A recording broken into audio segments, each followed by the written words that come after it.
Hey guys, I hope everybody is doing well. I just thought of sharing my editing process on my phone. I love this app. It's called Snapseed.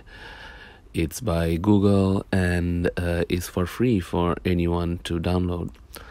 So I am going to use this image for demonstration purpose. I shot this last evening just before sunset. My idea was to get a dynamic sunset picture. Maybe if the sun was at the back lighting up the scene, it would make for a more interesting picture. Right now it looks like a snapshot, so let's see what we can do to make this better. So what I usually do is I start off by clicking the tools at the bottom and then I click on tune image. So I first click the magic wand which is down here to see what Snapseed thinks that might be the right thing to do. Doesn't seem to have done much. It added some brightness to it, some contrast and a bit of warmth. So the leaf in the image is somewhat the anchor of the image, and I wanted to show it's a dried up leaf and there's snow around, so I wanted to show winter. So I'm going to pull up shadows first. Let's see what that does. Look at that. So the dried up leaf is now back. It was a dark image and now we see details in the leaf, we see the brownness. So we can make this even better actually.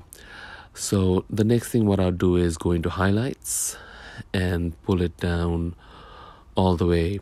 So nowadays the digital files, they're very good at recovering details from the shadows, like you just saw from the leaf. It brought back so much of the details, but it's not really good at bringing back details from the highlights, which is the light part of the images.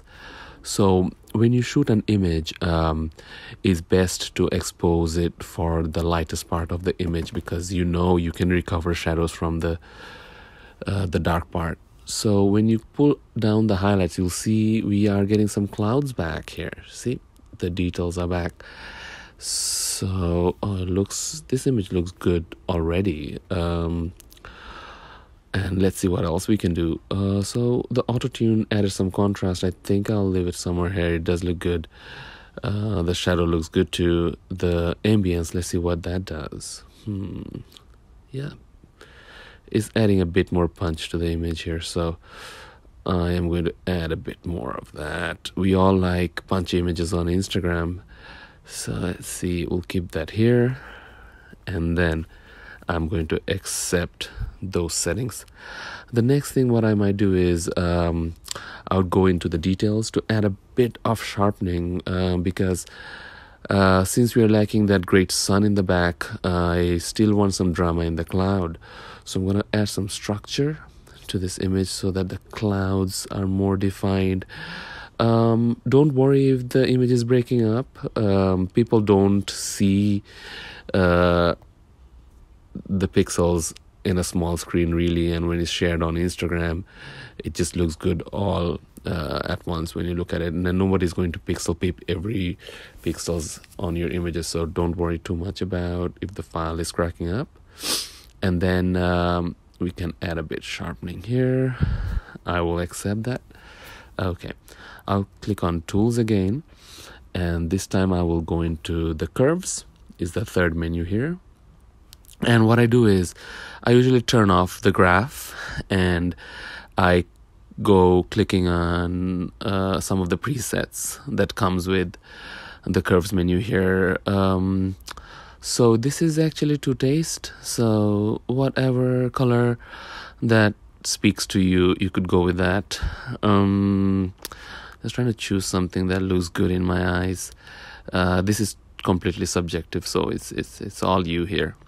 So I like how R1 looks. It's not over the top.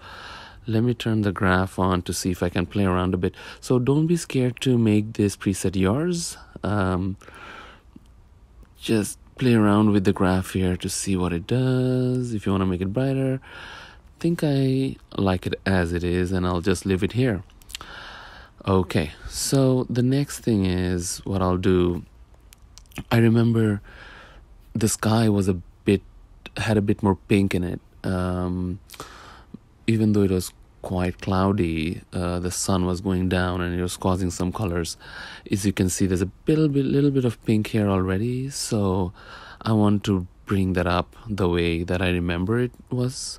So, let me just show you what I did. So I went back to the tools and I went to the brush menu here. So brushes, brush. Okay.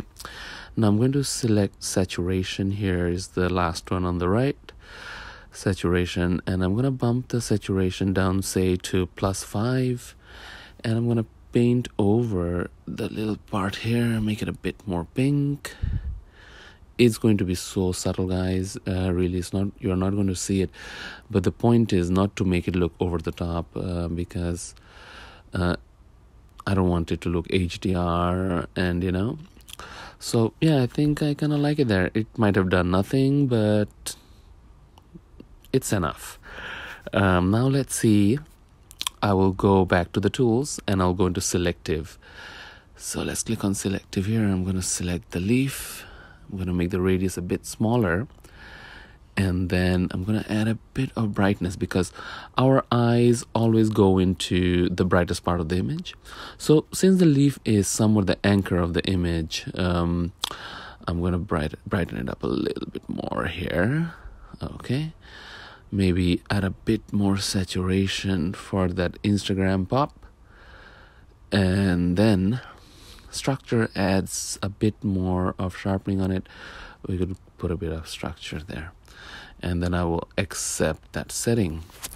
Now let's see. Look at that. What a drastic difference from where we started and where I am right now. Let's see. Then I'll go back to tools and I go to vignette here. So what vignette does is it adds a bit of darkness to the edges of the image. It helps the viewer to come to the brightest part of the image, to look at the brightest part. So it helps out a bit if you darken up the edges here. When you're starting off, people love putting vignette on all their images. I do that too, but then you have to understand that you need to exercise some restraint here. So let me just darken the look, see what it does. There you go. So I'm gonna add, say, some around 40%, go minus 40% and accept that setting. So there you go. This is what we started with, and now this is what we have. I wouldn't say this is the most awesome image that I ever clicked, but we were able to save it, and look at that. This is somewhat how I remembered the scene to be. Not this. Our cameras don't really see what we see, so we have to do some edits to make the picture come back. Don't be shy to edit your images. I see a lot of no filter hashtags. Your camera do not know better than you, so all professionals will edit pictures. So see, this software is completely free and you can download Snapseed on your phone and start playing. Most of my images are edited on Snapseed. Of course, if I'm getting paid, I don't edit pictures on my phone. That's when I go into Lightroom and Photoshop. But for quick and dirty edits, this is what you can do. Great. Thank you so much for listening to me. I hope this helps you.